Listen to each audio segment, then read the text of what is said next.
Sæl, Kata, segir hann. Hún svarar fýluleg að hún sé kölluð Katrín en ekki Kata.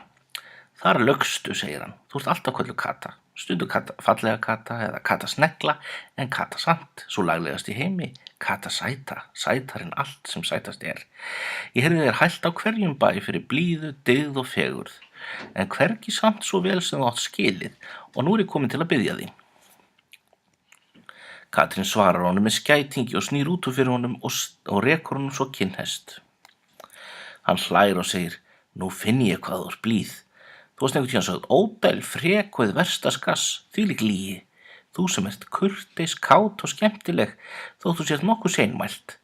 Þú setur ekki upp háðsglott eða hleypir brúnum, bítur ekki á vör eins og viðsjált stelpuflagð. Nei, þú forðast trakirði og tekur biðliðinu með blíðu og vinsemd og hægverslegri hlýju í samræðum. Hvers vegna sagt Kötu hún sé hölt? Illkvittin þessi veröld, syngdu mér nú að þú stingir ekki við. Katrín hreytir út úr sér, burt fíbl. Það lætur Petrúsíó sem vindum eyru þjóta og segir að faðir hennar sé búinn að samþykkja hjúskapinn og hann ætla að eiga hana hvort sem hún vilji það ekki. Hann muni temja villiköttin sem hún sé. Í því kemur Baptista og spyr hvernig gangi. Afbragðsvel, segir Petrúsíó, hvað annað? Katrín verður reið og spyr hvort hann ætla að gifta sig geðbiluðum durgi og kjaftaskóm. Petrúsíó er snöggur að grípa inn í og segir að hún sé bara þykjast vera önug, hún sé blíð eins og dúfa og mild eins og morgunbjarmi.